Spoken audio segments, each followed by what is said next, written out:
So Sam, you Yeah. have a new son. You messaged me earlier today about this God. from the convention, and I saw this adorable little thing. Could you like show that on the stream? Like describe this for some audio listening people because like it has that whole like little fidget Yeah. looking thing, It you is know? very. Oh my god, the blur is kind of killing it. But yeah, the blur is destroying that, dude. I'm sorry. How close? For anyone listening, this is a little It's a. 3D printed Yeah, dragon wiggle toy, and yeah. that is a smooth silk finish. I really love the multicolored silk 3D You had a printing good. filaments good because yeah. they just look beautiful. It has a good sheen to it. Yeah, it's really cool. I've been playing with it all day. Um, I don't know. I have named him Lunasi, and he's my familiar. And we will Well, be the I can, mascot yeah. of D&D. As someone He's who our, he's has our new toiled mascot. away with 3D printing longer than he would care to admit, that looks like some fairly good quality because printing something like that, it can be a pain in the ass. Dude, I couldn't even imagine. The dude, I was like, how fragile, are they? Because I would imagine they break eventually. But That he depends on grabbed, how rough you are with them and the resilience of the material. right, That one looks like and it's well put together, and the size would give it more resilience. And I'm assuming you probably use like some kind of I want to say like a honeycomb shape. I really like using like kind it's of kind of like a chain, trihexagon. you know.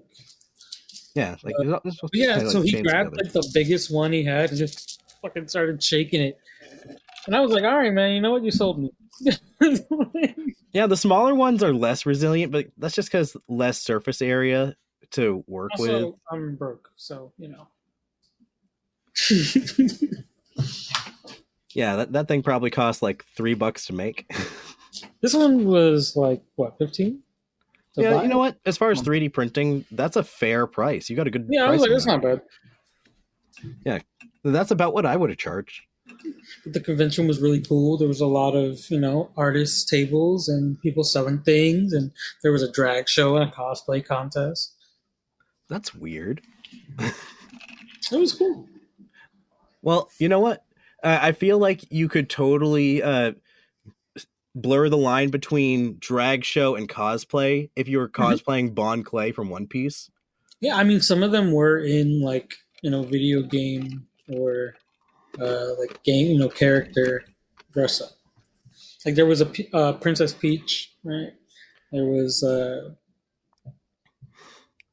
Okay. what's that one? Jugo from like Monokuma? Jungo from Danganronpa. Oh, okay. Junko. I know what you're talking about. It Yeah, yeah, sounds yeah. more akin to a burlesque show than a drag show. Yeah, it was Like, kind of like a mix of all of the same kind of cosplay things. They were like dancing the music and stuff. yeah, It that was, sounds more burlesque than drag. I mean, like, it sounds like they're kind of underselling it. hey, it was all about the diversity and celebrating the LGBT community and everything. I mean, I personally think that the whole nerd community is about as diverse as Yeah, it gets.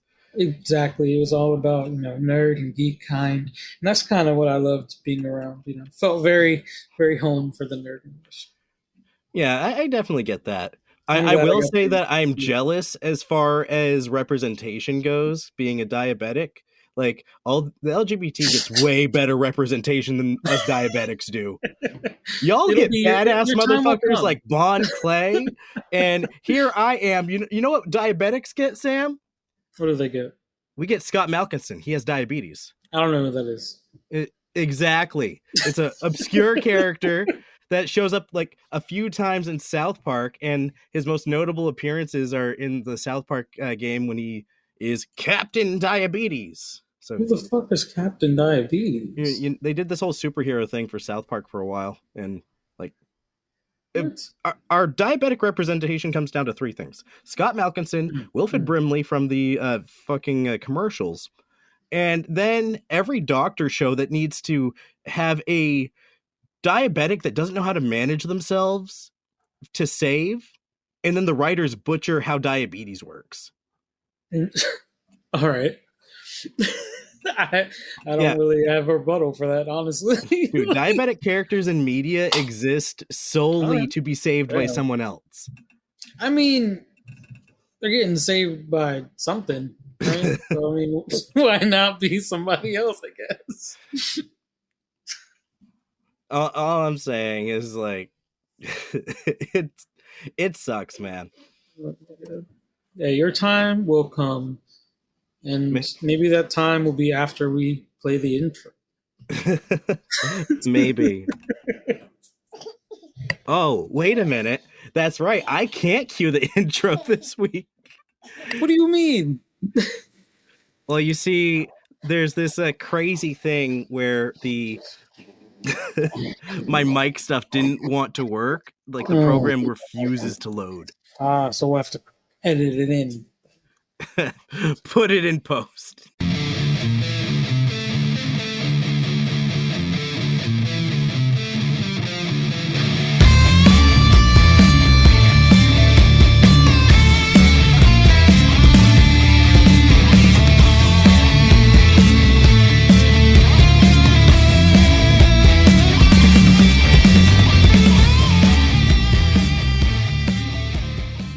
Put it in post. No one will notice.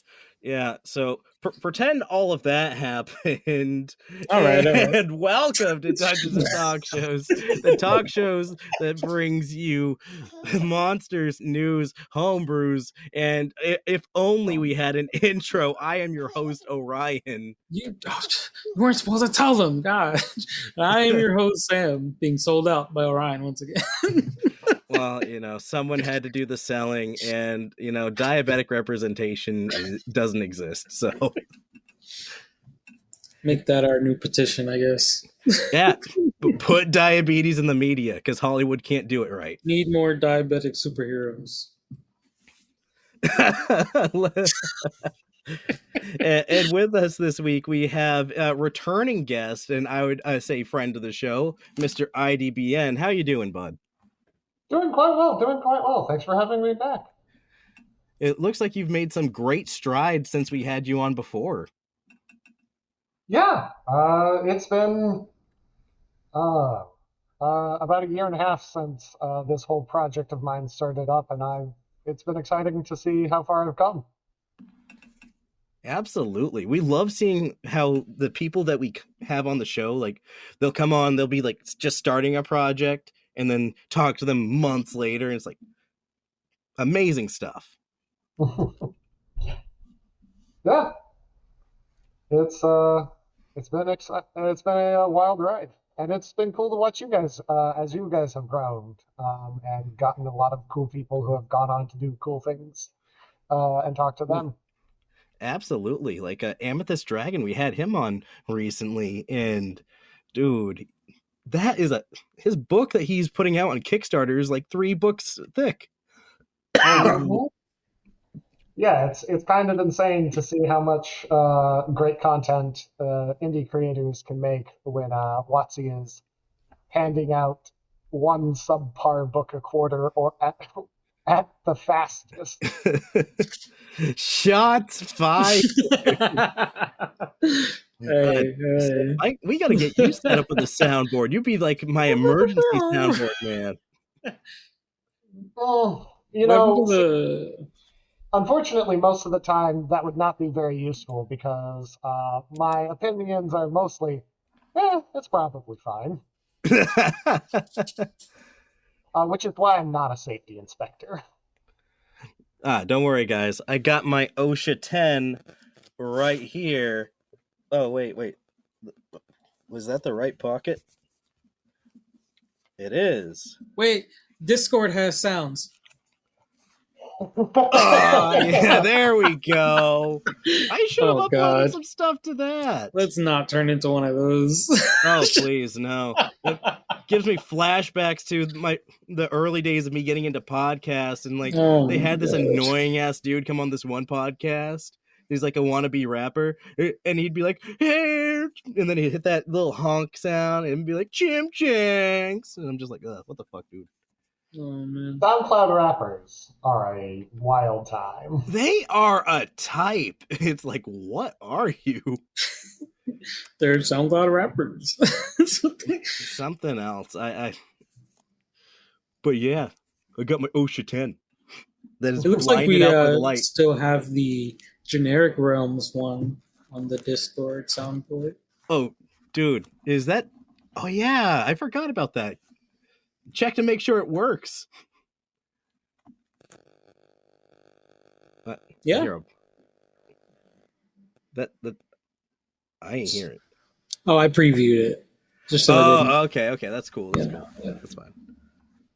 I want to start blasting the eardrums when they're not ready for it. Ah, damn. To think I was feeling like Batman earlier with all the contingencies. The fuck is that? Oh, did I press one by accident? I'm sorry. You know the funny thing about your little soundboard there, Sam? Like that's not getting recorded into the thing on Libsyn at all. Okay, nice. Yeah, so no one had to be subjected to any of that. They just had 15 seconds of a weird silence and us laughing. Oh yeah. Interesting. I'm sorry.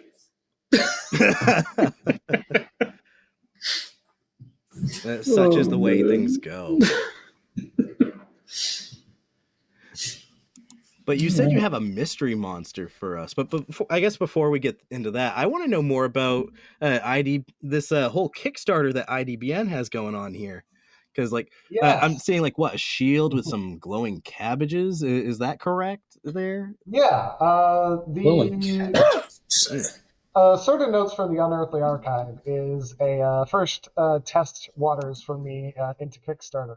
I have a couple friends who are also doing some upcoming big Kickstarter projects where they're collecting lots and lots of stuff. But I'm starting off a lot smaller with all right, let's collect a small pamphlet to make sure that I can do this. And so that when I come around with the big project that I want to work on, people can trust that I can actually do what I say that I can do. So these are a collection of 5 subclasses that I've made over the past year and a half. Some of the best ones that I've put together, and the 2 sort of mascot characters that you can see there are Gun Mage Wizard and the Oath of the Harvest Paladin. The Gun Mage Wizard is a subclass all about increasing the range of your. That sounds very interesting. We were talking about that before the show. Sorry, IDBN. I think you were breaking up a bit there. I thought that was just the auxiliary on my headset. It has a habit of doing that kind of stuff to me. Okay. Yeah. But yeah, sorry. Let me reboot the brain here for a second. Sorry about that. Didn't mean to mess up your flow. No. The Gun Mage is a subclass all about increasing the range and accuracy of your spells so that you can deal targeted strikes. So in early levels, you gain a arcane firearm that you can load silver bullets into and expend those silver bullets to fire spells through your weapon at long range. So the range for any spell that you cast that way that isn't a touch or self, you can increase to the range of the gun that you're using. I like that. At higher levels, you can infuse golden bullets with your spells, so that instead of forcing Constitution, Dexterity, or Strength saves, you turn them into attack rolls. And for one creature, if you hit them, they automatically fail. Or they take the effects as if they failed the saving throw. So if you're going up against a dragon that you know has legendary resistances, as long as you can hit the thing, you can deal some sizable damage. And then at higher levels, at the highest levels, you can start messing around with attacking with your quick draw guns, since your spell casting is faster through your firearms than it is for those silly mages who have to incant their words and wiggle their fingers to cast magic. Nah, you Yeah. pull out the classic indie and just shoot the guy. I love that. And then the Oath of the Harvest Paladin is a paladin that's very interested in the hard work of like sitting down and gathering up resources, of collecting the harvest and preparing for winter. Jesus. So you've got effects that will allow you to gain resistance to cold damage.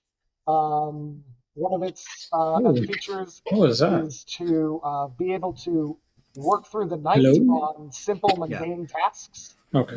and still gain the benefits of a short rest. And its capstone transformation feature is pulling out a lantern that helps your allies be able to work harder and resist the forces of winter for longer. But there are lots of other things that you'll find here in this, including some spells like Ferric Wardens, wherein you can summon a bunch of floating miniature shields to protect your allies, or Geyser's Sickening Gaze, wherein you look at a person and nearly invisible beams of radiation poison them. And you'll find Exemplars, which are NPC stat blocks based on the subclasses that you'll find in this packet, so that not only can your player characters come as these things, but you can create rival NPCs. So your gun mage might have a long-lost brother that fell to evil and has been corrupted by their weapon, and you can pull up an easy-to-use stat block for that if you don't have time to, say, create a full character for an NPC that's probably going to die in a session or two. Mm-hmm. Right. Yeah. So I find this particularly interesting because, like, in one of our last campaigns, we had a player who was looking to, become a gun mage. Yeah, And, I remember right that. before he unfortunately left the party, I had created this magic, gun, and like this kind of a subclass for him, and it was a lot of fun trying to come up with something. Yeah, I talked him into trying to use monster parts to make new bullets, which was kind of interesting. Like taking teeth from certain monsters and like, okay, gunpowder, got the casing, just gotta put that all together. The player instinct to, all right, we've killed this magical thing. What can we do? Yeah. It is a perpetual instinct, which it's kind of surprising that there's no guidance is really given on like what to do with that in the official works. But that does leave open lots of really interesting room for really cool systems like Kibble Tasty's crafting system, or the Helena's monster harvesting system. Yeah.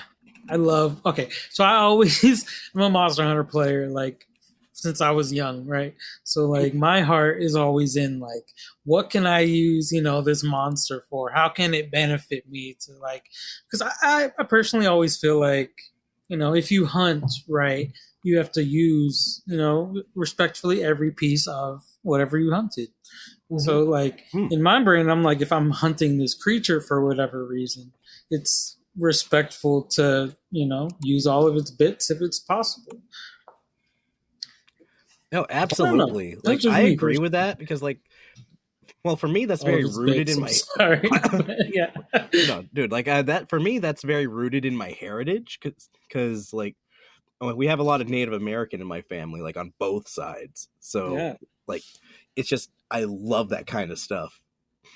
And I love Monster Hunter, so like I love making monster weapons, and like merging that like human creation with like bestial, power or whatever.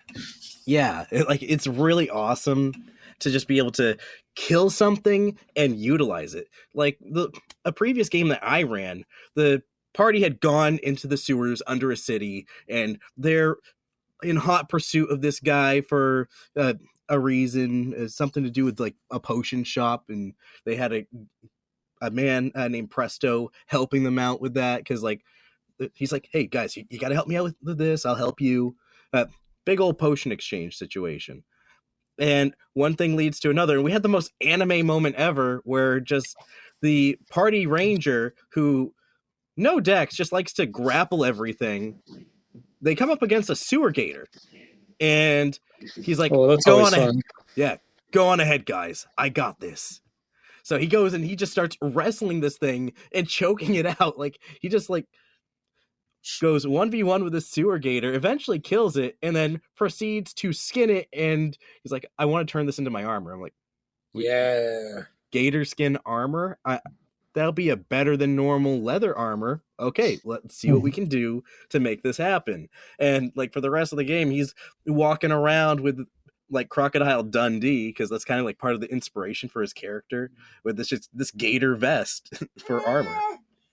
So IDBN, I'm also wondering. So you talked a little bit about the new paladin. What's the oath like? Give me 1 second, and I can pull up that oath here for you. Yeah. So I always find, a kind of interest in specifically like paladins, with their reason for being, their like moral and their direction into like what they're trying to do. Mm-hmm. I like that. Never played a paladin, and I'm kind of interested. Paladin is a definite contender for best class in the game. Yeah, you think so? Oh, they're pretty balanced. Like a lot of people, when they are recommending a first class to a new player, there are two classes that come to mind for me. Most people recommend fighter because you're a fighter, you go, you hit stuff. No way to be confused. What I recommend is throwing them in the deep end with either paladin or bard. Because if you don't know what you want to do, you don't know if you want spells, you don't know if you want to be the sword guy, you don't know if you want to be like this or that, paladin and bard are basically the everyman. They can do everything. They are the jack of all trades. The bards literally get jack of all trades. It's funny that you say that, because I always feel like I would recommend people like monk. There's so many options for what way you go. And then I would always think personally, I think barbarian is probably the easiest. Like,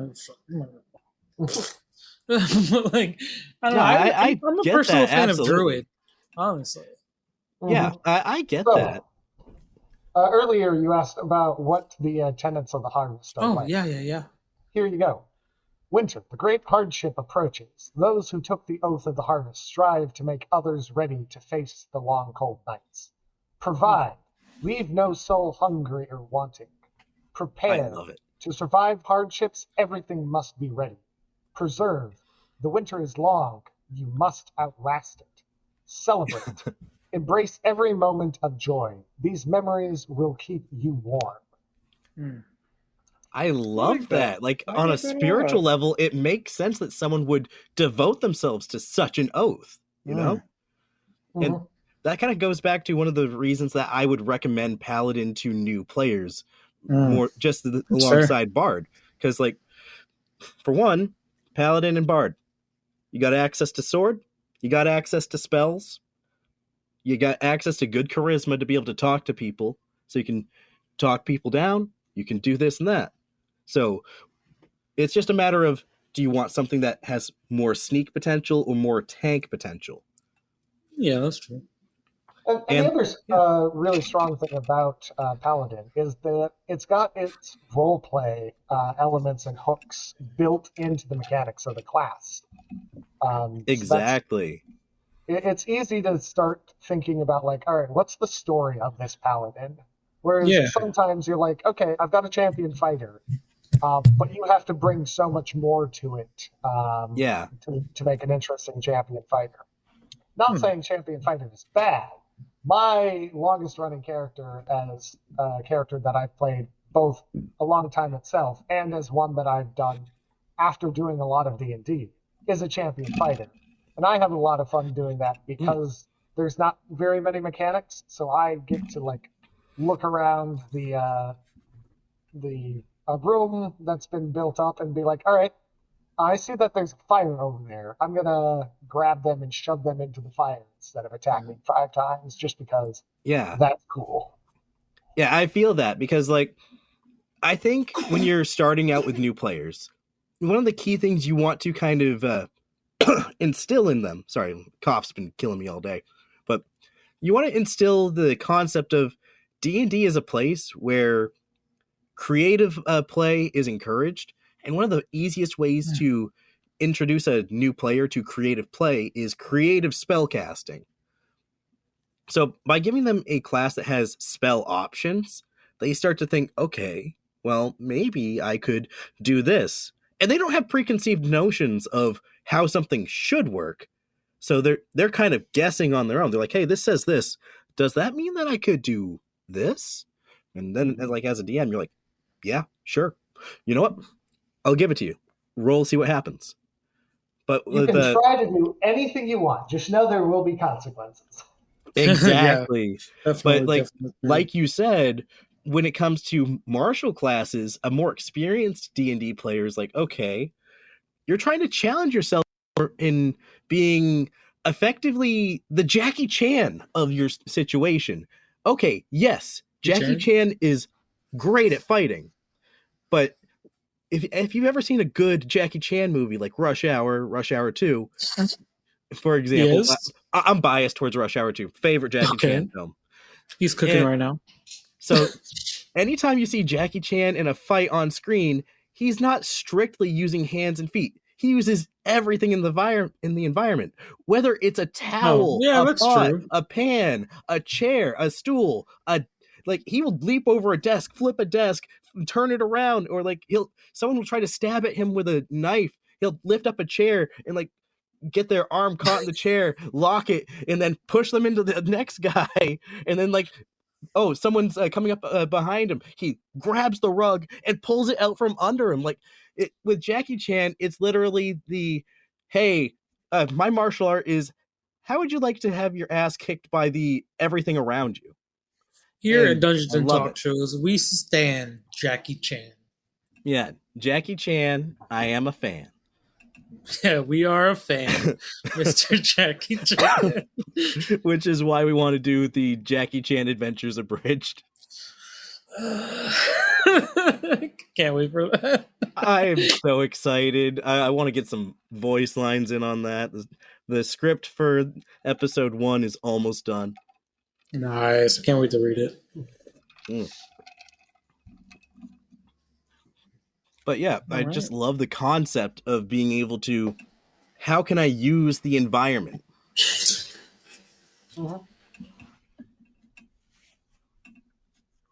Anyway. Honestly, that all sounds good. Yeah, like I'm just loving, like, whether it be Gun Mage or Oath of the Harvest, like those are just really awesome to me, you know? Yeah, sure. What kind of monsters can we hope to see? Will there be new monsters? There will be NPC stat blocks for those exemplars, and I'm going to try to make several at both like an introduction, like this is the level 3 character that you're meeting, and at higher tiers, so like this is the level 8 or 9 level character. And some of the stretch goals that I've put together are opportunities for those higher level, like 14th level and 19th level NPCs to come in. And maybe have some backers have an opportunity to pitch character designs for those sorts of things to be immortalized in these assorted notes. Ooh. You know, it'd be really fun, Sam. What if we pitch something here? Just like right now, like big idea. Yeah. Would you be interested? Go for it. I love hearing ideas for these sorts of things. Okay. So wait. While you're thinking about it, let's give you the full list of subclasses that will appear here. Yeah. So I've already talked about the Gun Mage and the Oath of the Harvest Paladin. All right. But you'll also find the Splinter archetype rogue, which Mm. is a rogue who has split their personality such that the other personality can manifest as a psionic shadow next to them. Ooh. Ooh, that sounds so cool. Uh, Voldemort, is that you? That sounds awesome. yes. We have the Path of the Raging Spectre Barbarian, which is a barbarian who can walk through walls, disappear, and fly. He's He's much much more cool than the other guys. Damn. Oh Yes, man. very much inspired by, hey, if Danny Phantom was a character, Knew this day would come. barbarian. If Danny Phantom was the jock. Oh my god. I always loved Danny Phantom. And then the final one is the Way of the Displaced Monk, who is Mm. a monk that can see through the illusion of here and now, of there Hmm. and then, to be able to teleport, alter time, and even rewind it at certain periods. If, for example, you picked up, say, the crossbow expert feat, or the gunner feat, this would be an excellent subclass to play a medieval version of Tracer from Overwatch. Okay. What? Oh wow. I like that because it kind of takes that whole concept of the chronomancy wizard and like Uh-huh. pushes it to another class that could really have a lot of fun with that. I like that. This sounds super interesting. Now, what really sticks out to me is kind of the that barbarian one, and Sam, The walls can fly. let me know how this name hits you. Okay, Uh, Rock Spectre. Mm. No. I don't think it Okay, hits. no. Okay, Jimbo the Himbo. Wait, that's something else. That brings Peeping Tom to a whole new level. No, I actually Oh man. like the concept of this kind of a character just being a major himbo. Like he's just got like a just such a fun, big, lovable guy that just like, oh, hey, couldn't help but notice that are y'all okay in there? And he's just like his head is poking through the fucking wall. He's like Mirio. Yeah, exactly. Like kind of like Oh my I, I god. I just feel like give him that big himbo energy. So My every time like girl he's is doing, naming me a Mirio. yeah, just kind of like goes into situations blissfully unaware, but like just kind of like a fun bumbling idiot. Okay, well, I mean, now I feel like I gotta ask. What are, I mean, I feel like we're getting to the inspiration for these subclasses, right? Like we're feeling it. Yeah, Mm-hmm. yeah. So, what we got the barbarian is Danny Phantom, right? Mm-hmm. The what was the other one? I've lost him. We've got Danny Phantom, Uh-huh. Tracer from Overwatch. Tracer, yeah. The Splinter Rogue is Hmm. actually an evolution of a homebrew that I did for a player who wanted to play as Blake Belladonna from Ruby. Oh, Interesting. okay. Hmm. So a lot of their power, a lot of the Splinter powers is about using that the flash, the momentary existence of Hmm. your psionic shadow to help you out in a certain circumstance. For example, say Interesting. you're trying to leap over a large chasm, your psionic double appears next to you and gives you a boost up, or you get attacked. Your psionic double will swap in with you as a sort of shadow clone Hmm. and reduce some Right? of and elevate your uncanny dodge so that it's more powerful. Nice. Interesting. The gun mage is taking a lot of inspiration from some of my own work, which is further inspired, which was inspired by an anime light novel manga called Coffin Shika or Shika Coffin Princess, I've uh, never where, heard of this.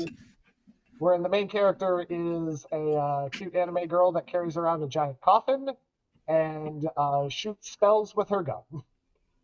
Oh, that's cool. Sounds vaguely familiar. I don't think so. I don't think I've I've seen seen some kind of gunslinger spellcasters in various it. media before, Oh so yeah. it's Another fun big, ground to tread there. yeah, another big inspiration was a one season broadcast television show called Special Unit 2, wherein a bunch of New York City cops are given over to part of a special organization that deals with things like gargoyles and fairies and gnomes. Ah, that's cool. That's really cool. And Yeah. the male lead has like a stack full of carefully labeled bullets that are all special. So it's like, all right, oh, yep, dealing with gargoyles. That's a 2 blue square bullet. Hmm. Okay, I like the concept of that because like it kind of makes me think of I want to say Outlaw Star, where like it's a little bit Yeah. more on the tech side, but it kind of dips into magic. Where Vash the Stampede from Trigun is another book that I drew on here for this. Dude, this is a little bit off topic, I feel like, but I would love to either have like a Gargoyles campaign or to do a Gargoyles Abridged. Yeah. Oh, dude, Hey, that'd be so After awesome. our JCA, that we should do a Gargoyles Abridged. The guy responsible for Gargoyles is, I think, currently running a Kickstarter for a republishing of the Gargoyles comics. What? That's so Ooh. cool. Dude, that means the time to strike to do anything with gargoyles, abridging or otherwise, is now. Like, I mean, ride that shit. Get this man on the show. hype. I'm a big fan of your work. Oh, dude, tell us about gargoyles as a setting. Like, how should we actually be running these gargoyles? He has a lot of really cool information, and he's been around on the internet for a long time. So you'll find old forum posts from him that have some really cool information in them. So No, cool. he does sound cool. Sam, if you reach out and try to get him out, because like, oh god, I mean, I can see what I can do. Yeah. And then for the Oath of the Harvest Paladin, I don't have much, like, I can't drop a name from a piece of fiction that I'm like, this is who I'm basing this on. But it was very much just like, no, definitely. I need a paladin who is just like friendly in a medieval sense. And I'm like, Gardner. A Gardner paladin who's just there to help Gardner. people. Oh, I love it. So that's where the my cabbages comes from for the direction for the art. Yeah, I absolutely love it. His cabbages man, will harm you back. Ooh. It turns into a thing where the Oath of the Harvest paladin is genuinely a paladin for the common man, you know? Yeah. Dude, I can imagine you pairless in a party with a druid, you know? You got there is some very intentional synergy there. I like that. Like sometimes like the good homebrew can bring synergies to a party that wouldn't normally have it, and even when the players want to synergize better. And that that really lends itself to a more player-driven experience at the table. Yeah, I truly think that that's the true power of homebrew is being able to create mechanics and characters that enhance the story. Like, if you want just this mechanic is the best and I am the best ever XD, then like play Fate. Fate is great. Play a Fate accelerated game and you can do all of that cool stuff. But like having mechanics that inform the story of like, oh yeah, I want some way to recognize that my character is interested in gardening, and that's an important thing to them. And then building up that a mechanical synergy between two players as you're building up a roleplay synergy behind them. If you've been around my Discord for a while, you may have seen the duo subclasses, which is also similarly that idea. Right. Which are a bunch of mechanics which maybe will be seen in a future Kickstarter for players who want to play partners. So big and strong and tall and smart, or big and dumb and small and smart, or good cop, bad cop, or Beauty and the Beast. those sorts of pairs. Right. But that's definitely a project for a future scenario once I can prove that, hey, yeah, I can actually do this instead of just dreaming about it. Oh, absolutely. And that's one of the things that we love about having guests on the show with all these amazing projects and getting like to I like hearing the passion that creators have for their projects, you know? Like we have a guy in our server that is working on this Proto Man fan game cuz growing up he absolutely loved Mega Man and Oh still my god, does to it's this very so day. cool. I Mm-hmm. don't know much about Proto Man at all, really, but it's nice watching his process. It's so Mm-hmm. dope. Oh yeah, the Seeing people sprites are excited beautiful. about stuff is always one of the coolest things. Absolutely. Just the pure passion that goes into something. And Mm. like I watched this man go from having no identity to he had no You are education. nobody. Yeah, dude. Yeah, he had no birth certificate, no social security number, nothing. Like he did not exist. I So don't think you should be saying this live right now. no, it's perfectly fine. Hey, Like look, all nobodies grow apart eventually. I've played Yeah, enough Kingdom Hearts to yeah, know it's see? going. yeah. Kingdom Hearts has taught us well. The man went from he had to go get himself a birth certificate, and Makes then he sense. I've had never to played Hearts. like he did this all as an adult. He got himself the social security number. He went to Job Corps, got himself the high school education, all in a short period of time, a trade in the process, and then proceeded to use the the money you make at Job Corps is terrible, like Yes. $20 every other week. Yeah, something like that. He managed to use that to make more money for himself, to Good buy for a him. computer, and then proceed Hell to yeah. teach himself how to uh, start building a video game from scratch with nothing. Like the computer couldn't possibly run nearly all the stuff that he wanted. And by the time he left, he was already started on building a video game. Hold on. Hold on. Really quick. Hold on. Hold on. Hold on. That's what we like to hear. Oh, by the way, Sam, Yeah. my soundboard is back. Oh, nice. Yeah. I managed to get things going. So anyway, I feel like this is a great transition for our news. Ah, yes. This is D&amp, bringing you nerd news. Ah, dude. I was like, while you guys were chatting, I was like, Perfect timing. secretly behind the scenes, doing all the little shit to get things working again. Awesome. So It almost seems like we had it planned from the start. well, that's how I DM things. Don't tell my players that. Sam, forget I said that. Anyway. Forget what? Exactly. So, first off, in nerd news this week, apparently there is going to be a new Dragonlance pre-order for a Dragonlance novel. So if anyone's into those D&D novels in the classic Dragonlance series, this finally releasing a new thing.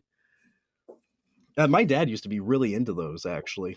Yeah, I've seen them around here and there. Never actually read one,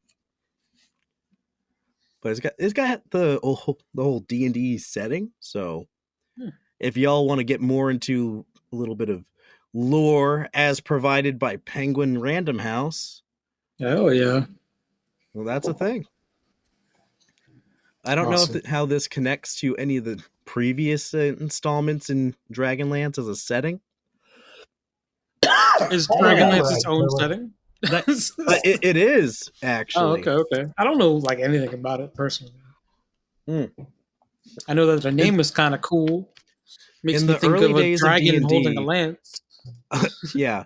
In the early days of D&D, there were a lot of settings, and they were all competing within the hobby. So it's like, instead of having everyone be like, oh, hey, let's play some D&D, it's like, yo, dude, if you're not down with Eberron, you're not down with me. You get it? I feel that. Better put some respect on their name. You know what I mean? The Warforged out here.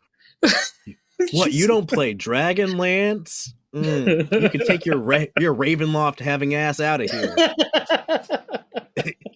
Get fucked. You stand in the Forgotten Realms. This is Dragonlance territory. Nuts, oh man! But dude, it used to be like straight like factions within the community when it came to play setting, which was just that's wild. so true. Okay, Looks like the pre-orders are going to be around $30 for paperback. But if you're someone like my esteemed co-host Sam, you'll wait for the audiobook version and listen to it at work. Or I'll buy a PDF, unfortunately. I would love to own physical books, but they're just so expensive. Honestly.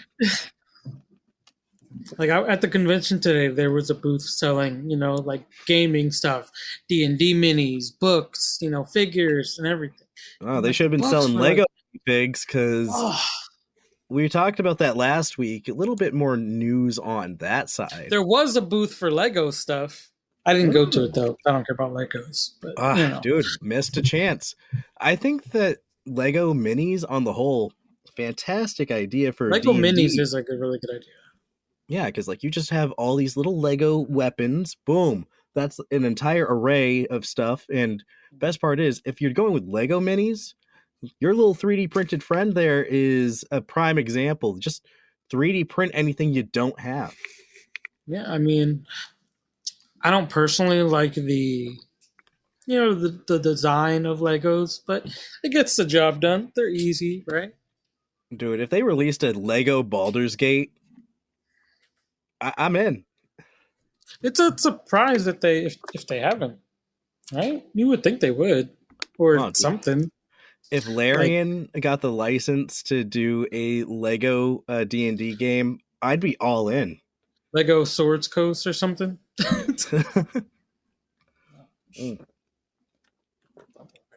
They could do all retreaded territory and it would still be fine. But it looks like they're all set for 12 new Lego minifigures. So a little bit more information than we had last week. Nice. And of those, we're looking at a Mind Flayer with Intellect Devourer Pet. Nice. Vampire. We're assuming it's probably going to be Count von Strahd, Mm-hmm. Yeah, so going to have a little bit of Strahd in there. Tasha, Tasha's Cauldron of Everything. Going to get the Lich and Red Wizard Saz Tom. If anyone has been in D&D for a long time or seen the D&D movie, they might be familiar with this Lich. Okay, let's see. The Lady of Pain. I don't know who that is, but it says with Interdimensional Cube. Okay. She's the leader of Sigil, the Planescape city. That explains why I'm unfamiliar. Not a god. Do not worship her. She will not step on you. Okay. Next up, a Tiefling Sorcerer with Pseudo-Dragon Familiar. Nice. Dragonborn Paladin with Shield and Mace. Aarakocra Ranger with Bow and Dog. Okay, nice. Dwarf Barbarian with Battle Axe and Torch. Githyanki Warlock. Arcane Eye, Staff, and Dagger. Halfling Druid. The Bird Companion. The Bird Companion is going to fly off of this thing. Yeah, not bad. Real quick question. Yes. How is the Halfling? Is the Halfling going to be a different size minifig from all of the others? That's the first thing that comes to my mind. Like, they don't really differentiate between adults and children with minifigs. So how is this going to work? Like, the halflings are going to be like, I could understand like maybe making the dwarf like have a shorter body. Well, they're more like stout, right? Yeah. Like you can just like, maybe it's weird because like with minifigs, you want everything to be compatible with each other. So that's a very good question. I don't know. And then finishing it out, we got a half-elf bard with lute and sword. That kind of naturally goes together. The article here actually has some remarkably convincing AI art of the minifigs for D&D. Oh yeah. Yeah, Nice. I'll have to send you the link, but it's just like most people are really against Lego. I'm not Lego AI art, but Yeah. like I was convinced until I took a closer look at some of these. I feel you. I feel you. Mm. Never be too careful these days, I suppose. It's some wily stuff. Some people are very sensitive about it. I personally think that if they're going to, I worry that they're not going to leave too many options for people who are trying to customize their minifigs, you know? Mm-hmm. But if you have a bunch of minifigs, you might be able to get some good customization out of it to begin with. So as always, with any good hobby, it's up to the community to rescue this project from itself. Yeah, good luck. Hey, 3D printing has come a long way. We can make the stuff that we don't get. I mean, yeah, people have been more resourceful now than ever, right? They've been, especially with 3D printing. Yeah, 3D printing has put the means of fabrication to the hands of the people. People have already started making the Power World stuff, and it's going crazy. Dude, you can't even. I told you to hop on there. I told you. Dude, you want me to sit on a couch murdering Pokemon in front of my kids? No, I mean, yes, but no. You don't have to play it. You just have to make the figures in your 3D printer. Ah, okay. And then you get rich. Something, Power World profit. You know, that sounds like a business plan to me. The other thing that we have going on for the nerd news this week is apparently there's a new D&D themed live show called the 20-Sided Tavern. So it's like a full-on stage Broadway type production. I'm just looking at this. I'm like, what? Chicago. Ooh. Yeah, it's just like the whole thing just strikes me as weird. New York City? Ooh. Yeah, like I said, Broadway production. Nice. This sounds Exclusive like such pre-sale a desperate... begins February 29th. Tickets go on sale to the public March 4th. Dude, those tickets better come with custom dice. Ooh, that would be really cool. I don't know how I could possibly justify going to something like that. Because, like, if I'm going to go to see a stage performance, maybe I go to something a little bit more, you know? Like, it's just... Then again, the counterpoint to my own hesitancy, there's not a better group of D&D players than your local theater group. I mean, true. Yeah, like lots of D&D players are theater nerds, so that could work. I'm just skeptical about, like, it's supposed to be all rehearsed, so they'll have a coherent plot. I don't know, maybe it'll be kind of like how they did the D&D movie. I still don't think I've seen the movie. You've been meaning to for like the past year since it came out.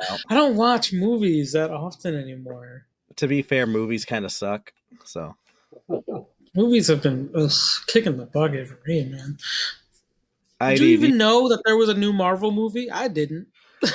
There's always a new Marvel movie, and I'm always avoiding it because, like, I don't really. They've lost me. I don't really like Marvel movies. They've lost me, man. I'd rather have a show. Boy. Yeah, I was a big Marvel movie guy. You know what I mean? And then, like, I guess it was Infinity War, the one after, whatever. I don't even care anymore. Yeah, dude, they lost me like 10 years ago. And as it stands with like Marvel stuff, I'm like, dude, just give me an animated series that goes longer than 3 fucking seasons, and I'm good. Honestly. Same with DC shows. Like, those are so much better. Bring back fucking Teen Titans. Bring back Young Justice. Young Justice was so good. They brought it back for Oh. a short while, and then they just stopped. Look what they did to our boys. And they stretched it out. Like, they did too much time skip, Like, they could have, like, really... They really could have stretched out the time that they had, but it's whatever. Yeah. But, Orion, if you are all good with the news, I would like to get into this monster here. Go right ahead. We're My out of throat is time. dry as fuck, and I've been sick all weekend. We're going to get some use out of it. I'm sorry. Oh, damn. Jesus Christ. All right, anyway. I need to come up with a damn stinger for this. All right. So this week, I'm going to talk about Shusuva. So... Shusuva, Konosuba, what? Shusuva.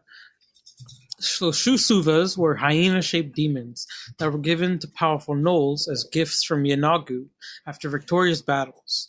In the Gnoll language, a Shusuva translated as returner. Okay, that sounds cool. Yeah. So I'll go ahead and give you a description. Shusuvas were about 6 feet, 1.8 meters high, kind of at the shoulders, you know what I mean? Bestial quadrupeds that squatted hungrily as they stood. They resembled emaciated hyenodons, with the key differences being the series of bony ridges that went down their spines and their giant poisonous tail stingers. Kind of like a scorpion, right? Except it's like spiky. It's kind of fucked up. Fucked up spiky boys. Gotcha. Yeah. It looks like a giant wolf that's like, looks like it hasn't eaten in like its entire life. And then it like... So like you get a little bit of that anorexic wolf look. Basically. Their skin was mottled and their fur was patchy, a pact made more clear by the yellow, nauseating phosphorescent light that was emitted by their bodies. Similar in intensity to a light cantrip, the wicked light also highlighted their leprous throats, bloated eyes, and the jagged fangs that filled their slathering maws. Okay. So painting a real picture for you here. Damn, it sounds monstrous. They're really cool. I was just looking through some creatures from the abyss, and I was like, ooh. Dude, abyssal things, like, if they don't glow, why bother? I mean, look. So getting into the ecology here. A Shusuva appeared before a Gnoll warband under one of 3 conditions. The first was after a great victory by the Gnoll warband. After the slaughter, Shusuva would appear in a cloud of billowing, odorless smoke before an exalted individual, normally the strongest Fang of Yanagu present, and bond to them, kind of like a pet, right? So Shusuva responded foremost to the commands of the respective shamans over the orders of other witch doctors, leaders, chieftains, whatever. Above all else, it's loyal to that part. All right. As such, those with the Shusuva companions were second only to a Flind leader in the loose warband hierarchy, which I believe the Flind was kind of like the commander of like an army, right? Yeah. So the second method was to attempt to summon a Shusuva directly. After reaching a sufficient level of physical fortitude and clerical power, a shaman would be mentally given instructions on how to call a Shusuva.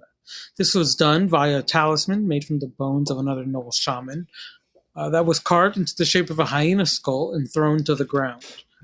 Once this was done, the caster would utter Yanagu's name, causing the Prince of Gnolls to gate in a Shusuva to the summoner's location. That's really cool. That sounds like it could really backfire. It's like, oh yeah, you want one? Here you go. Shusuvas called this way remained until 1 hour elapsed, or they were slain, both of which caused their spirits to return to the abyss. Shusuvas called this way asked for rotten meat as a reward for service, assuming they were not killed, and failing to provide any resulted in a refusal to respond or inaction, right? May retaliate against you, may be aggressive, whatever. Weird. So finally, a Shusuva could be called to the material plane by any shaman or witch doctor of Yanagu in a request for assistance or advice. This method still required carrying and was far inferior to the second method. Even the most powerful of Yanagi's faithful had less than 50% chance to succeed. And Shusuva summoned only remained for a few minutes, if not seconds. If attacked or if their summoner was attacked in the short time while they were being questioned, Shusuva would waste no time mauling the offender with whatever limited time it had. So like a very, very temporary companion. Okay, so right off the bat, this seems like something that would make your standard null encounter, which is already dangerous, mind you, even more so. Because now you have the three categories of a natural bond where it'll last forever, until both are killed or you are killed or whatever. Then you have the temporary, few minutes to an hour, and then you have the super temporary where it's like you're lucky if it helps you at all. Okay. I like it.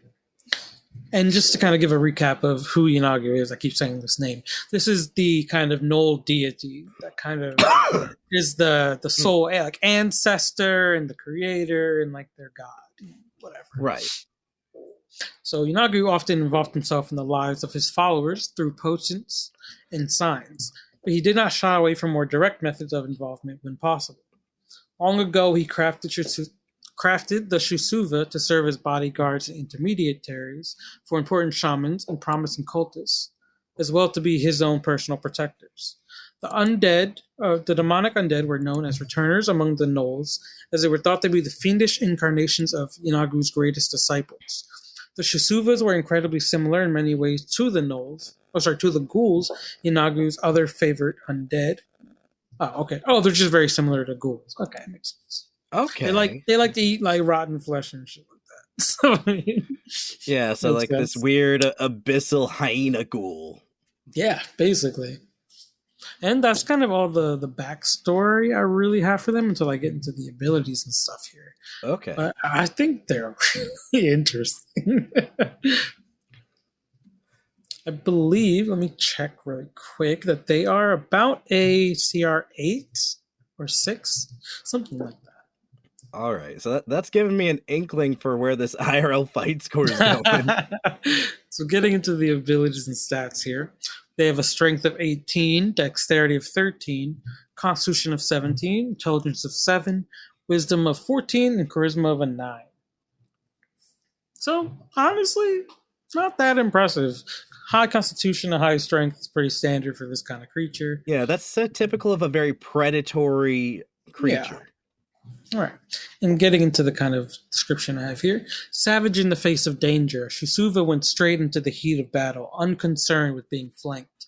Their undead form made certain surprise tactics impossible, and so they deliberately tried to surround whenever possible. Surround whenever possible, so they could lash out at many foes. Oh. The hallmark ability of a Shusuva was their ability to inflict paralysis through the stingers on their tails, although it was once thought to be a byproduct of their bite. Those paralyzed would become incapable of movement beyond basic life functions, making them easy pickings. Befitting the guardian role, Shusuva could not be magically manipulated using charm or fear-based magics. Like most demons, electricity, fire, poison, and ice magic were of limited use, as well as non-magic weaponry. Despite not being proper undead, they were still somewhat necromantic, although reports on the effect of turning and controlling them using clerical weapons were nebulous. So could kind of hit or miss. Okay, so that gives you some wiggle room as a DM. Like, oh, you think you know an undead when you see one? Yeah. Well, sorry. Another rumored ability within the Shusuva's arsenal was the power to command gnolls to do their bidding against their will, even at the cost of their own lives. This control was purported to come with an Uno reverse card? They come with an Uno reverse. This control was purported to be the extent of their telepathic reach. So this bond, they could kind of yoink in times of stress if they were powerful. Ah, shit. That's crazy. I know, right? And, I kind of said it a little bit there, but getting into the damage resistances, we got cold, fire, lightning, bludgeoning, piercing, and slashing from non-magical attacks, immune to poison, immune to charmed, frightened, and poisoned. Ah, shit. Well, what hope do you have of fighting one of these, Sam? So I took a note of the abilities here. We got Rampage. When it reduces a creature to 0 hit points with a melee attack on its turn, it can take a bonus action to move up to half its speed and make a bite attack. And, the bite attack is pretty standard, no extra poison or anything. But we got the Tail Stinger. You kind of mentioned it, So it does, let's see, 2d8 plus 4 piercing damage, and the target must succeed on a DC 14 con saving throw or become poisoned. While poisoned, the target is also paralyzed, and the standard can repeat the saving throw. But yeah, it's just a nasty boy. All right, so Sam, got a 6 foot tall, dude, abyssal undead. I know that. Dude, it checks all the boxes. Immune to physical attacks that aren't magic. Immune to most elements. I'm sorry, this is like a solid 0-1. Like, I'm cooked. All right, so IDBN. If you had to fight this thing in real life, could you take it? Scale of 1 to 10. 10 being no way. Oh, 10 being no way? Yeah. 10 being no way? Okay, 20. Yeah, no, we're cooked. We're cooked. I feel that. I would give it a 10 if it weren't for one thing, and it's always the one thing that for me is if now under most circumstances facing this thing, there is no prep time. I'm listening. But if there was prep time, here's what I would do. I would get a dummy, and I would get all the explosive stuff I could possibly get my hands on. Oh, I see what you're getting at here. And then I'd stop by the butcher shop and take all the meat that they threw out back that wasn't usable. Yeah, there you go. Yeah, so then I'd just kind of coat everything in that. So you trick it into getting all up in there, eating, you kind of mix maybe some of the explosives right there. And mix some C4 into the rock. Yeah, this is the only way to kill this thing is to go full Wile E. Coyote, but actually pull it off. You know what?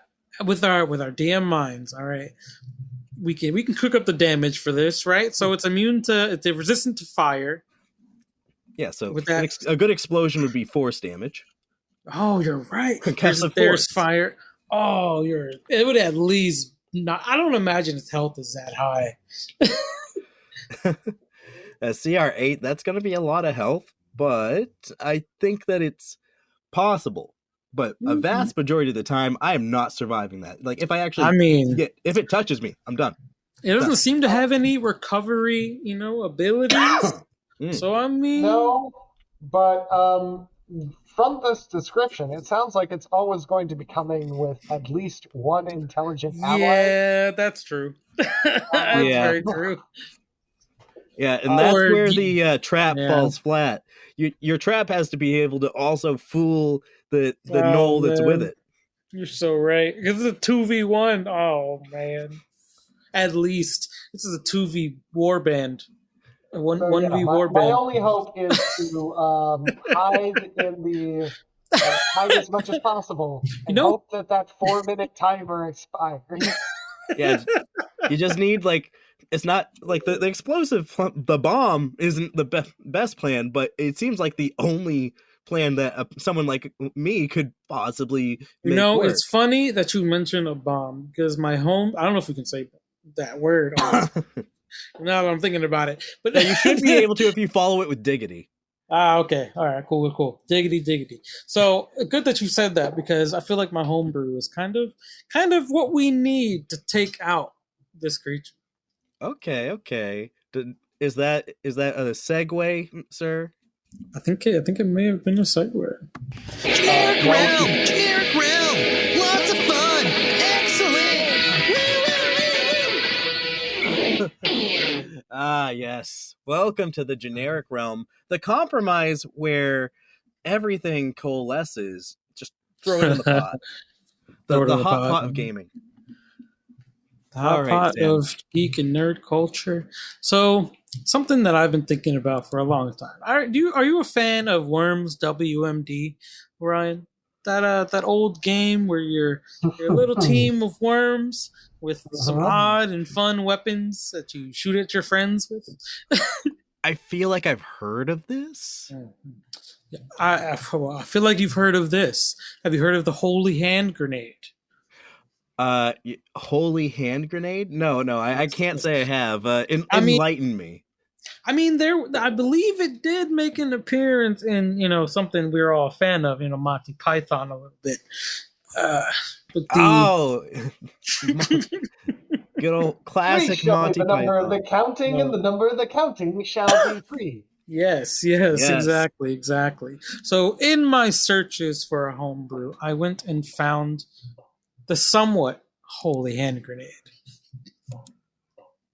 Presented by the Loot Tavern. I believe we talked about them before. They have a Patreon. Shout out to them. Okay. All right. So the holy hand grenade is a wondrous item. Very rare. So the Book of Armaments, ancient holy text, speaks of a blessed weapon capable of wreaking destruction upon the evils of the world. Now, just to remind you real quick, the monster I just talked about was from the Abyss.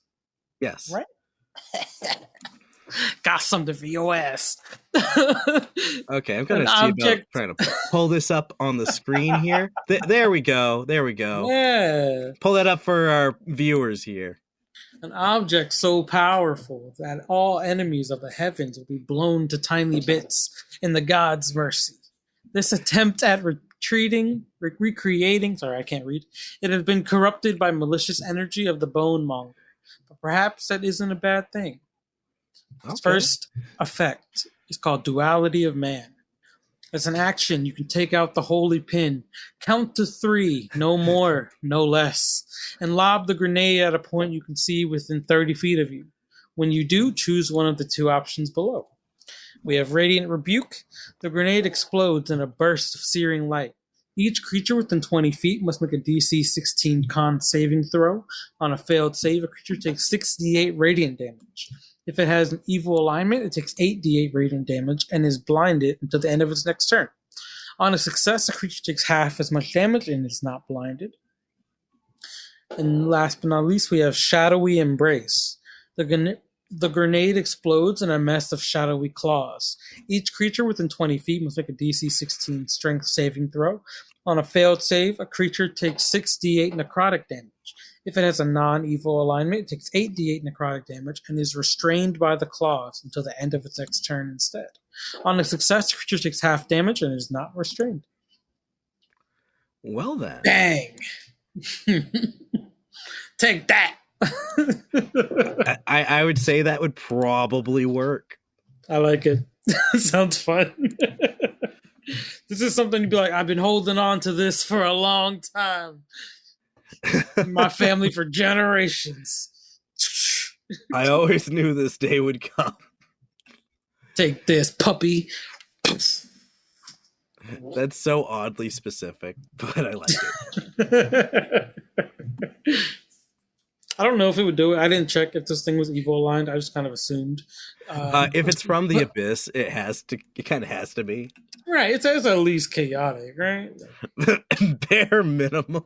I mean, if you listen to the modern D&D player, they're all like, alignment's subjective. Like, dude, I don't fucking care if you think alignment is subjective. If the creature comes from hell, it's probably evil. Come on, we don't want to assume their alignment now. That's not right. Did you just assume my alignment, sir? I'll have you know I'm a neutral good. What are you doing in hell? They got a lot of holy fans in hell. Get out of here. I don't belong here. I hear there's a hotel to help you get out. Oh, yeah. I've heard much dude. about this hotel. I've been watching that, and dude, it gets the right amount of just the right amount of, I want to say Disney, but like gritty, you know? I feel that in a way. Let's see. I was going to pull up my homebrew here. Let's see if I got go it for right. it. Yes, there we go. I bring you a little something from Catalyst, Reddit user. We've brought one of her homebrews on before, Oh yeah, nice. and I think you're going to like this. So it's a little bit more than one. So, Yeah, that's on me for doing a little bit more than the usual. But no. We stand overachievers here. so I like rope. And right here we Oh, got Inky. yes. Sorry. Well, don't beat me to that one. That's on the list. Okay, so we got a few different kinds of rope. I personally feel like rope is underutilized in modern 5th edition D&D. I come from an era of D&D where use rope was a skill on your sheet, I get that. Good old 3.5. I once designed a character for 3.5 predicated on just using rope for everything. Oh, you want a weapon? Boom. Monkey's fist the size of a bowling ball. You want armor? Guess what? My God. Rope. What was that spell in that one session where Grimfeather was in a fight with some creatures? Oh yes, rope trick. It's what the hell? That spell was crazy. Oh yeah, that's a classic spell, dude. You take out a piece of rope, it goes straight up. Little dimensional space. You crawl in the dimensional space, and you can pull up the rope behind you. It's basically the invisible treehouse. Yeah, I was like, that's crazy. You got me. I'm stumped. I was like, these creatures are not smart enough to understand. They are not. Exactly. And rope trick is just a very fun spell. It's a basic low-level spell, and not enough people take it, really. And I would say that it's compatible with one of these magical ropes, which, do with that what you will. First up, we got the Rope of Sickness. And all of these ropes are about 50 foot in length. You can adjust that for your setting if you decide to use these ropes naturally. Absolutely. So any creature restrained by this rope is also subject to the poison condition. While poisoned this way, a creature can't regain hit points. Then we got Rope of the Phoenix. Any creature that knows the rope's nature can use a bonus action to command it to burst into flames. Oh, shit. The rope instantly catches fire across its length. Any creatures touching the rope take a d4 fire damage at the start of their turn. The rope burns for 1 minute and then crumbles to ash. Unless scattered, this ash reforms into a rope after 24 hours. Oh, you could use this to set up some funny traps. Yes, I love the rope as an item in D&D, and it's criminally underused.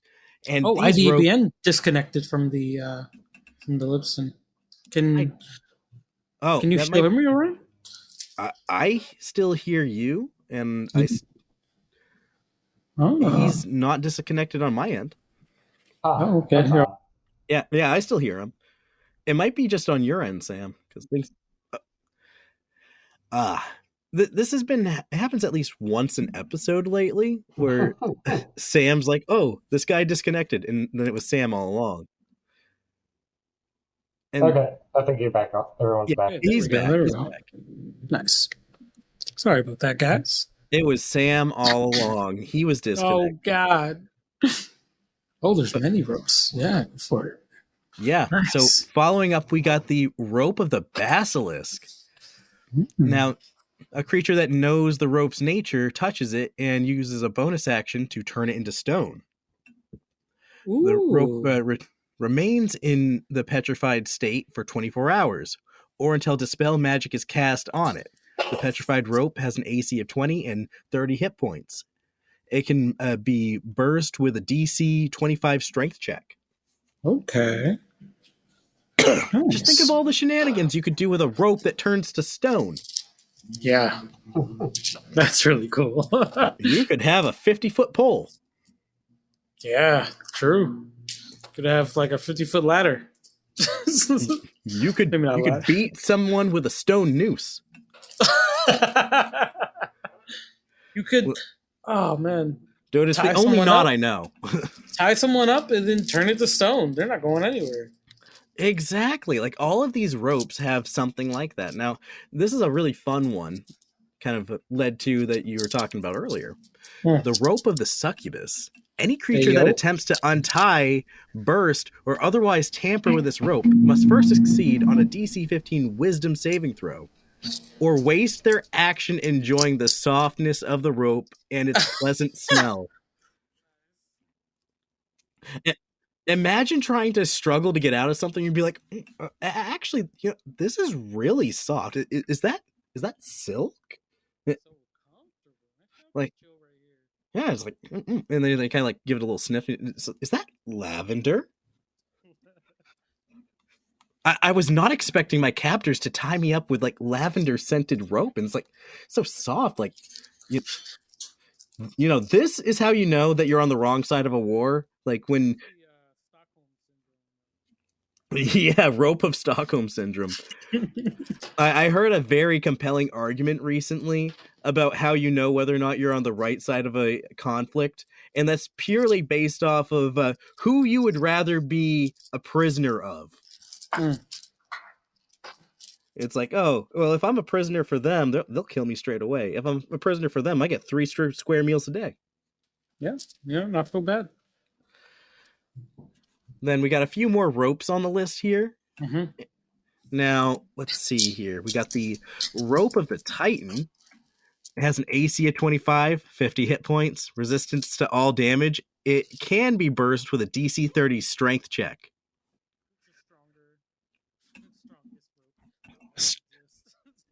Strong rope go burr, you know. Yes. For all y'all Wonder Woman DC fans, you know, kind of circling back to what we were talking about earlier, because everything that goes around, we have the rope of truth. It glows golden yellow whenever a creature that is restrained by it speaks is a deliberate lie. Step aside, zone of truth. We got a new player in town. And then we also have the rope of the trickster. Any creature that knows the nature of this rope can touch it and use a bonus action to instantly untie any knot on its length, or make any section of it a slippery smooth. Creatures have disadvantage on all ability checks and saving throws related to climbing or holding the rope while it's slippery. So I could see this being like maybe you're climbing up a wall, enemies are chasing you, boom, suddenly the rope is slippery, they can't follow. Yeah, and this goes back to a few other versions of these ropes. If the user knows about its properties. Right. Very key wording. Very specific. Yeah, it's just little words. It's a very specific use, and I could see this being very welcome in any rogue's toolkit, you know? Yeah. Oh, absolutely. You want to shut out your pursuers? Like, sorry, dude. I mean, rope. look, I love the idea of a rogue always having like an end. You know what I mean? Like, oh, I got just the thing. Yeah, like. Where'd you get that from, man? I've been holding on to this for a long time. Stole it from some rich dude. Yeah. It's like, could you imagine if Jackie Chan was a rogue thief? Like, dude, he'd just be stockpiling all kinds of bullshit. Okay, following up the last rope on the list here, the rope of vanishing. Any creature that knows the rope's nature can touch it and use a bonus action to turn it invisible. The rope remains invisible until it is cut or until the creature that knows its nature touches it. And uses another bonus action to make it visible again. This one loses me. I'm not really sure what the invisible rope is. Well. Like an invisible lasso, I guess? Now hear me out, Sam. Weekend at Bernie's. You take this 50 feet worth of rope and you just kind of rig up like you take a corpse and you just kind of like have someone up above it, just like pulling the strings, you know? Oh, like a puppet master? Yeah, you could probably do something like that. You gotta get creative with rope, you know? Yeah, I mean, you can definitely get creative. Trip Prats. So string it along a hallway that you know that you're going to be chased Ooh, yeah, down. that's real good.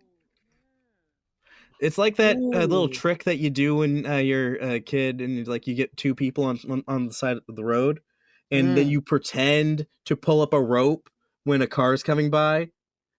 And like, there's no actual rope, but people slow down all the same. I've never done that. What the hell? Then you probably haven't had your ass beat on the side of the road either. Write in the comments if you've done this. Don't do this. I'm pretty sure it's a crime somewhere. Kids listening, absolutely do not play in the road. We will not be held responsible. We- We're not liable for any children. Yeah, Dungeons and Talkshows does not endorse Kiss the Bumper as a children's game. Playing real life Frogger is not the way. You're not gonna get isekai. You're not gonna get a waifu. Truck Kun is a very specific truck, and you're just not going to get it every time. But no, I've never heard of anyone doing that. But I do like these ropes. Rope. But yeah. Let's see. Do you mind if I hop in with a piece of homebrew that you might be able to find in the assorted notes from the Earthly Archive? Please. And we'll go ahead and end off the show. All right. You will find sleeper slugs, which are common ammunition for firearms. I love it. These lead discs are clad in delicate gold leaf and inscribed with magic runes for a sleeping enchantment. The creature with spell slots may use a bonus action to expend a spell slot of first level or higher to activate the enchantment. Once activated, a slug remains active for 8 hours. An active slug can be fired from a firearm as a regular bullet. On a hit, instead of taking damage, the target is affected by the sleep spell, cast using the level of the slot expended to activate the slug. Trank dart. Yep. I love it, but I will love it. say one thing. Just my one critique is I am very disappointed that these sleeper slugs aren't like actual slugs in the bullet. Oh man! Good thoughts. Good thoughts. Just imagine like you just have like these little like you have to go out and harvest these sleeper slugs. Yeah, and then you're just like carefully handling with like gloves and everything and making ammo with the slug, kind of like stuffing it in there. You go get them and like harvest whatever from them. You know? Yeah, or like maybe you kill the slug to put it in the slug, and then when you shoot it, like it bursts all over them, and like the force of it being shot at someone, like you're already entering their bloodstream, so like toxin. Adding the idea like to the, I mean, I imagine you use this for the gun mages. Having a gun mage have like a sniper with like start tranking enemies, that's dope. You could totally have the sleep spell be like rapid fire, like boom, boom. You know, I love it. That's super cool. Oh yeah. I'm gonna have to add that to my campaign now because we do have guns active in the campaign that I'm running. Hell yeah. So Orion, speaking of game, please tell me we're having a session this week. We are. I took the time to put together the stream overlay, rebuild that, and I've been rebuilding the D&D stuff for Foundry these past few days. So we will be having a session tomorrow. Everything works. I've double checked everything. The only thing that needs to be done is we need to get all the players in to finish up character sheets again. Oh, we have to finish our character sheets again? Yeah, which y'all are level 2, so that's not that big a deal. And I've been integrating things to make that easier. So okay, cool. Yeah, I'm sure before the game we can get that sorted. Yeah, like Chibiusa is only going to have to make some minor tweaks as I was experimenting using her sheet. Excuse me. But all right, I think that about closes us up if you don't have anything else. So IDBN, where can people find you in all the wonderful things you've been working on? Yes. The best way to find me is probably Reddit. Username IDBN. In my profile, you'll find a link to my Discord server, the Unearthly Archive. And if you search Kickstarter for assorted notes from the Unearthly Archive, you'll find our pre-launch page, which will notify you when we go live, which will make you more likely to be able to sign up for some of the early backer discounts for the Ooh. upcoming Kickstarter. Nice. We'll be excited to see some of that. And thank you for coming to talk to us again about your stuff. We're always really excited It was to a hear it. pleasure to join you guys. All right. And with that, everyone, it's been great having y'all. And have a fantastic weekend. As always, we are Dungeons and Talk Shows. Sam, you got anything to add to that? Well, everyone, enjoy your weekend. Hope the month is going well for you. If you enjoyed this episode, we'll catch you guys next time. Stay tuned for the session we've been waiting for. It's about time. It's been too many weeks of things falling You're apart. all very eager to get things going. I'm glad y'all are excited. Yeah. Enjoy your guys' week.